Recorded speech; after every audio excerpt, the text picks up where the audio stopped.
하나님 여호와께서 왕에게 명하신 명령을 지키지 아니하였도다.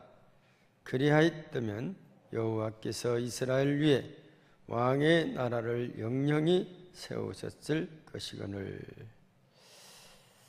오늘 이 말씀을 보면 왕을 세우기도 하고 또 폐하기도 하시는 분은 하나님이시다. 우리가 지난 주간에 우리나라의 5000년 역사 속에서 새로운 기록, 대통령을 파면한다는 엄청난 선고가 있었어요. 한 번도 왕을 파면한다든지 그런 역사가 없었는데 엄청난 역사적인 사건이 됐죠. 같은 민족이지만 북한에서는 있을 수 없는 일이 우리나라에 있었죠. 북한에서는 우리나라 뉴스를 전했는지 안 전했는지 모르겠어요. 다 웬만하면 다 전하고 뭐고 최순실이 다 떼먹었다는 것도 전했는데 헌법재판소 판결을 전했는지 그건 알 수가 없지만 어쨌든 이 헌법재판소의 판결이 국민의 92%에 잘했다 하는 취지와 함께 6%는 잘못했다, 나머지는 잘 모르겠다, 어쨌든 90% 이상이 잘한 일이다 하는 그런 취지와 함께 판결이 이루어졌어요. 어떤 판결도 90% 이상 잘했다는 판결은 아마 없을 거예요. 옛날 통진당을 없앴던 이석기 사건으로 그 재판은 뭐 잘못했다 하는 것들이 상당히 많았어요. 이번에 판결을 통해서 이 나라의 주인은 대통령이 아니라 국민이다, 이것을 다시 한번 확인해 줬어요. 우리나라의 그 1조 헌법, 우리나라 헌법은 1948년 7월 17일 제정한 후에 7번이나 이렇게 개정을 했어요. 그러나 제1조 헌법은 한 번도 개정하지 못했다. 그것은 그만큼 1조가 우리나라 민주주의 근간을 이루고 있기 때문이라고 하는 거죠. 그 1조를 보면 대한민국은 민주공화국이다, 대한민국의 모든 권력은 국민에게서 나온다라는 문구는 그대로 있는 것이죠. 그러나 그동안 제왕적 통치자들이 통치권이라고 하는 이름을 붙여서 이 국민들을 아주 무시해버린 사건들이 얼마나 많았습니까?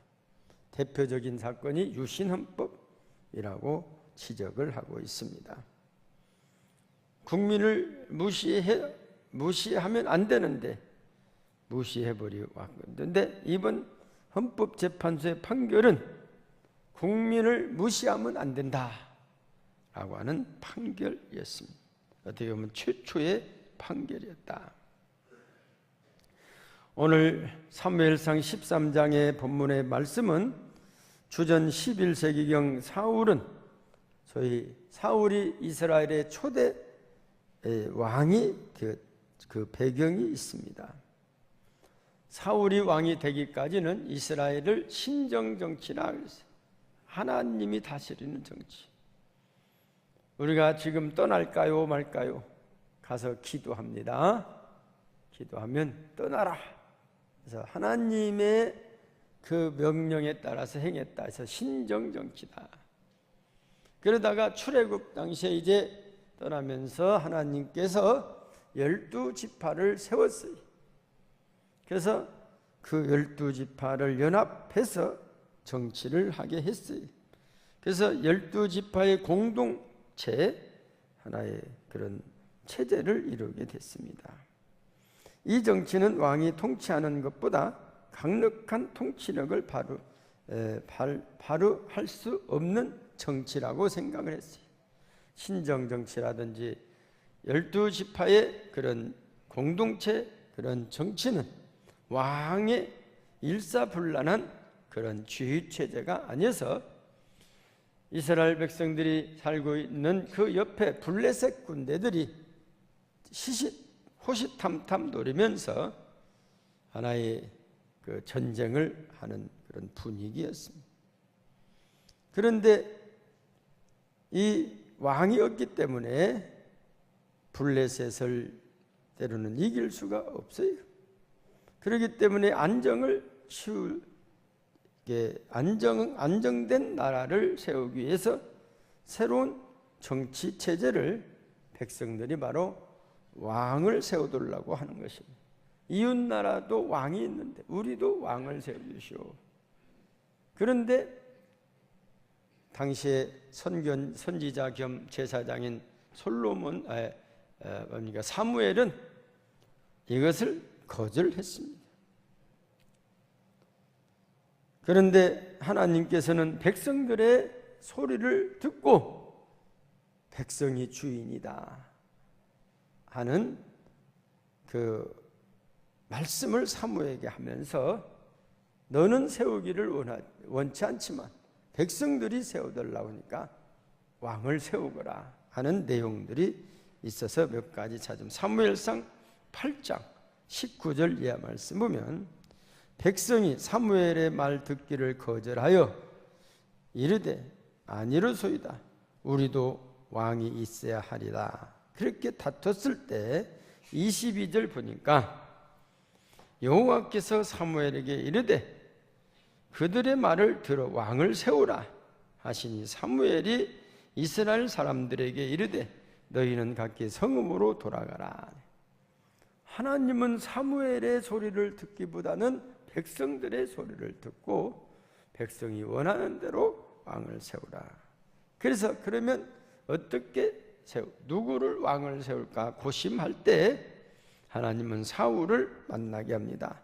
사무엘상 9장 1절 이하 말씀 보면 베냐민 지파의 기스라 이름하는 유력한 사람이 있었다. 2절 보니까 기스에게 아들이 있으니 그의 이름은 사울이요 준수한 소년이라 이스라엘 자손 중에 그보다 더 준수한 자가 없고 키는 모든 백성보다 어깨 이만큼 더 컸더라.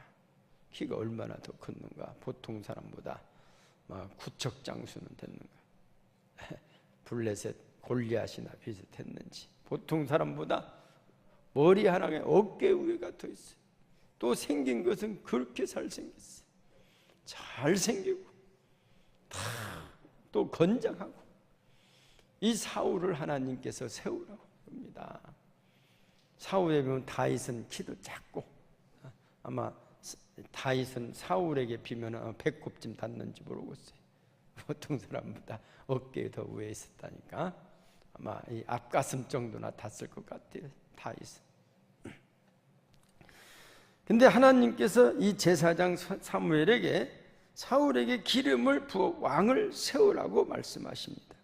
사무엘상 9장 15절 이하 말씀 보니까 사울이 오기 전날에 여호와께서 사무엘에게 알게 하여 이르시되 내일 이맘때 내가 베냐민 땅에서 한 사람을 내게로 보내리니 너는 그에게 기름을 부어 내 백성 이스라엘 지도자로 삼으라. 이게 명하셨어요. 그래서 이때 사울의 모습은 아주 겸손한 모습이었습니다. 겸손한 자였기 때문에 잘생겼죠. 겸손하죠. 가문도 좋죠. 그래서 아마 하나님께서 마음에 들었어요. 사무엘상 9장 21절 말씀에 보니까 사울이 대답하여 이르되 나는 이스라엘 지파의 가장 작은 지파 베냐민 사람이 아니니까 또 나의 가족은 베냐민 지파 모든 가족 중에 가장 미약하지 아니하니까 당신이 어찌하여 내게 이같이 말씀하시나이까. 왕을 세우겠다고 하니까 사울이 아니 이게 웬일입니까? 나는 왕 될 자격이 없습니다. 나는 너무나도 부족한 사람입니다. 그러고는 기름 부은 땅에 도망가서 숨었어요. 나는 아니다. 내가 아니다. 그래서 숨어서 찾을 수가 없어서 이게 이제 하나님께 기도를 했어요. 도대체 어디서 찾습니까? 그랬더니 사무엘상 10장 21절 이하 말씀 보니까 22절 그러므로 그들이 또 여호와께 묻되 그 사람이 여기 왔나이까? 여호와께서 대답하시되 그가 짐 보따리들 사이에 숨었느니라. 짐이 얼마나 많았는가? 그 큰 사람이 짐 보따리 속에 가 숨었는 거예요. 옛날 우리 군대 생활 때 훈련, 논산 훈련 받으면 그렇게 그런 이야기가 어디서 나왔나? 전라도, 왜 따블백이 어디서 생겼냐 했더니 전라도에서 생겼다는 거예요. 아들을 아버지가 면회 왔더니 꼴물이 볼 이게 보통 아니야, 이게 내 아들 맞은가고 따블백에다 넣어갖고 가지고 와버렸다는 거예요. 그래서 따블백이 생겼다는 겁니다. 지어내기도 잘 지어내요. 이게 보따리가 얼마나 컸으면 아들을 그 속에 다 집어서 대낙 몇 개 갖고 갔다는 거예요. 근데 이 사울도 얼마나 큰데 그 보따리 짐 사이에 뭐 우주 같은 따블백 사이에 아마 숨었는지 거기서 찾아내게 됐다는 것이죠. 그래서 사울을 찾아서 그냥 세운 거예요. 절차를 밟았어. 절차를 밟기를 보니까 하나님 말씀 사무엘상 10장 21절에 보니까 베냐민 지파를 그들의 가족별로 가까이 오게 했더니 마드리의 가족이 뽑혔고 그 중에서 기스의 아들 사울이 뽑혔으나 그를 찾지 못했죠. 그래서 사무엘상 10장 24절에 보니까 사무엘이 모든 백성에게 이르되 너희는 여호와께서 택하신 자를 보느냐? 모든 백성 중에 짝할 리가 없느니라 하니 모든 백성이 왕의 만세를 외쳐 부르네. 마음에 들었다. 만장일치는 안 있는지 모르지만은 50%가 넘었어. 마음에 들어서 박수를 치고 왕으로 세웠다. 하나님 그냥 세운 것이야. 백성들의 마음에 들게 백성들이 세우게 하셨다 하는 것이죠.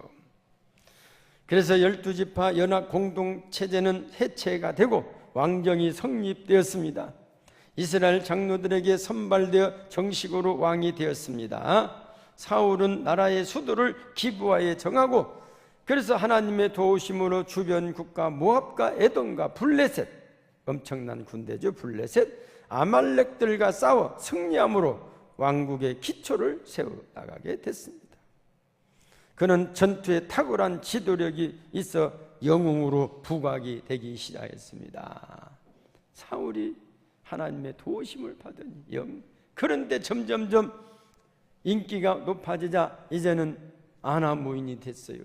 자기 후에 누가 있냐? 그렇게 겸손했던 사울이 변해가지고 달라졌어요.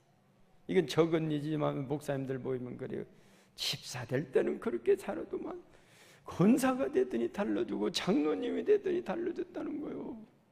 그 내가 좋게 달라졌겠지 뭐 더 그랬더니 그럼 얼마나 좋겠어.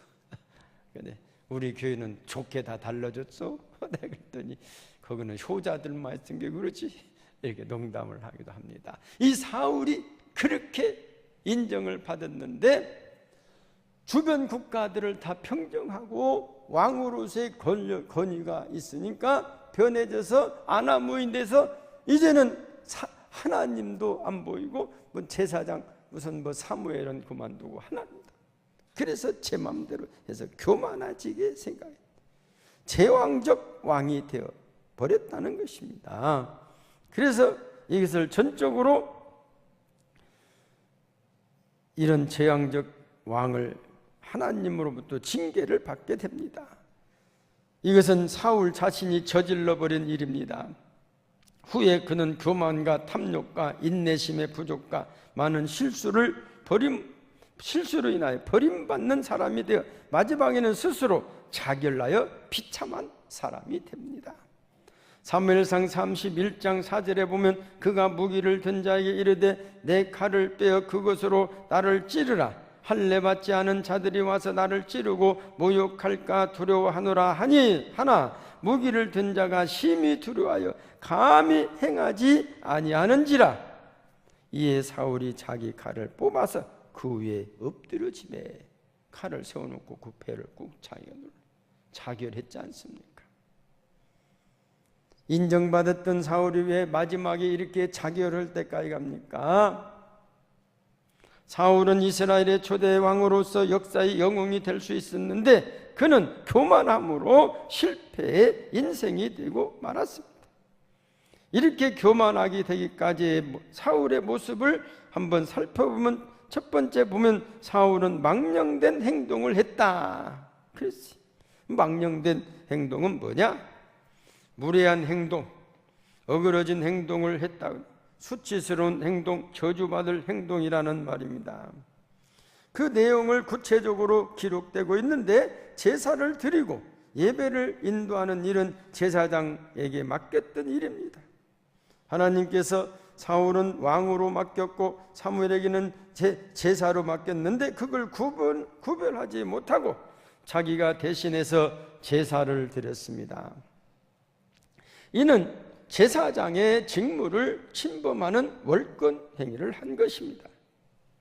자신의 왕권을 가지고 제사장의 직무를 수행해도 된다는 생각, 나는 왕이므로 모든 것을 할 수 있다는 생각, 이것은 곧 하나님의 통치에 대한 도전이요 침범이었습니다. 사울이 왕위에 오른 지 2년 만에 블레셋과 전쟁을 해야만 했습니다. 이 전쟁에서 이스라엘의 군대는 3,000명이었고 블레셋 군대는 병거가 3만, 마병이 6천, 군사는 셀 수 없이 만의 해변의 모래알 같았습니다. 이 막강한 블레셋 군대와 사울 왕은 싸워야만 했습니다. 그래서 도저히 자기가 싸우려면 하나님이 도와주지 않으면 승리할 수 없는 전쟁이었습니다. 그래서 사무엘 선지자를 초청하여 하나님께 제사를 드리고 기도를 받고 출전하려고 했습니다. 그러나 일주일이 지나도 사무엘 선지자가 오지 않고 있습니다. 저는 이 성경을 보면서 왜 사무엘 선지자가 나라가 어려운데 빨리 가서 예배를 드리는데 빨리 안 갔을까? 아마 틀림없이 사울이 아나무이라 제사장 오라고도 자기 무슨 비서 오라고도 아마 시킨 거 아닌가? 사람이 감정이 있는데 그래서 이 갈까 말까 생각하다가 시간이 늦어졌지 않는가? 이런 유추를 한번 해봤어요. 사무엘이 세운 왕인데, 기름 부어 세운 왕인데 이것이 몇 년 되더니 아나무인이 돼가지고 사무엘은 군대도 없지, 돈도 없지, 아주 깔아뭉개버려. 그리고 급하니까 예배 드리라고 아마 전령을 보냈는데 아마 예의도 안 갖추고 그냥 왕이 오라고 합니다. 아마 그렇게 보냈는 것 같아. 이게 지가 왕이면 왕이지. 아마 그런 생각 때문에 일주일 안 갔는가 모르겠어요. 그건 성경에 없는 내용이니까 그냥 제가 성경 보고 이렇게 생각했으니까 참고만 하시면 돼요. 그랬더니 일주일이 지나도 사무엘이 오지 않아 엄청난 군사의 우세와 중무장한 무력의 힘 앞에 이스라엘 이 군사들은 의기소침하여 심지어 도망치는 군인들도 있었습니다. 오늘 내용이 그렇지 않습니다. 사울 왕의 마음은 조급해지기 시작했습니다. 상황은 급하게 돌아가 그만 제사장만이 할 수 있는 제사를 자신이 해버렸습니다. 제물을 제단에 넣고 번제와 화목제를 드렸습니다. 이때 사무엘 선지자가 도착했습니다.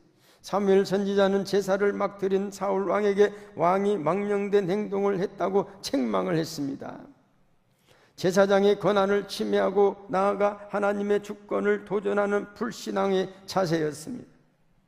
옛날이나 지금이나 제사는 아무나 드리는 것이 아닙니다.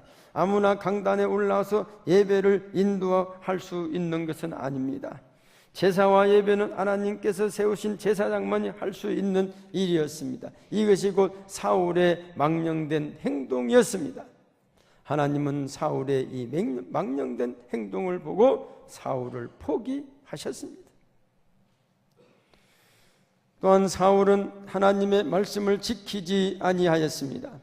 사무엘상 15장 11절에 보면 내가 사울을 세워 왕 삼은 것을 후회하노니 그가 돌이켜서 나를 쫓지 아니하며 내 명령을 이루지 아니하였음이라. 하나님의 말씀대로 하지 않았다는 것입니다. 사울은 하나님의 말씀을 지키지 아니하였습니다. 지키지 않았다는 말은 하나님의 말씀에 불순종했다는 말입니다. 하나님은 사울을 왕으로 세운 것을 후회했습니다. 그 이유는 하나입니다. 하나님의 말씀을 불순종했기 때문입니다. 하나님이 제일 싫어하는 사람은 불순종하는 사람입니다. 하나님이 제일 좋아하는 사람은 순종하는 사람입니다. 사무엘상 15장 22절에 보면 같이 한번 보실까요? 사무엘상 15장 22절 시작. 사무엘이 가로되 여호와께서 번제와 다른 제사를 그 목소리 순종하는 것보다 좋아하실지 좋아하시. 순종이 제사보다 낫고 듣는 것이 수양의 기름보다 나으니. 그렇게 사도행전 이사야서 1장 19절 20절 말씀 보면 너희가 즐겨 순종하면 땅의 아름다운 소산을 먹을 것이요 너희가 거절하여 배반하면 칼에 삼키우리라 여호와의 입의 말씀이니라. 또한 사울은 죄를 회개하지 않았습니다. 사울이 모든 잘못을 알고 회개했다면 하나님께서 왕의 나라를 영원히 세우셨을 것이라고 말씀하고 있습니다. 그러나 사울 왕은 회개할 줄 몰랐습니다. 그는 끝까지 죄를 범하는 폭군이 되었고 사악한 왕이 되어 버렸습니다. 우리 박근혜 대통령의 탄핵을 한마디로 요약한다면 잘못을 전혀 모르는 대통령, 회개 없는 대통령이었기 때문이었습니다. 헌법재판소의 판결에도 이것을 명시하였습니다. 검찰과 특검의 수사에 협조해 신뢰를 회복하고 뒤늦게나마 헌법의 수호자로서 제 역할을 하겠다는 의지를 보였다면 정상 참작이 될 가능성도 없진 않았습니다. 결국 호미로 막을 일을 가래로도 막지 못할 불명예를 자초한 셈입니다. 그것은 회개가 없었기 때문이죠. 판결문 탄핵 사유가 된 핵심을 보면 이제 전 대통령이죠. 대통령은 대국민 담화에서 진상 규명에 최대한 협조하겠다고 밝혔음에도 특검 수사나 청와대 압수수색을 거부했다면서 이런 언행을 보면 법 위반 행위가 반복되지 않도록 할 헌법 수의지가 드러나지 않았다고 적시했습니다. 박 전 대통령의 자세를 볼 때 개선을 기대하기 어렵다는 것입니다. 이어서 헌법재판소의 그 판결문은 박 전 대통령의 행위는 국민 신임을 배신한 것으로 헌법 수 관점에서 용납될 수 없다며 파면 결론을 내렸습니다. 여기에 재판관들의 의견에서 안창호 재판관은 보충 의견을 담으면서 아모스 5장 24절을 인용하게 됐습니다. 아모스 5장 24절을 인용하면서 불법과 불의한 것을 버리고 바르고 정의로운 것을 실천하라는 말씀을 인용한 판결문이었습니다. 사랑하는 성도 여러분, 사순절은 나의 죄를 지고 가신 십자가의 길에 주님을 생각하면서 나의 죄를 자박하고 금식기도 고행을 통하여 주님 가신 발자취 따라가시는 우리 성도님들이 다 되시기를 주님의 이름으로 축원합니다. 기도하시겠습니다.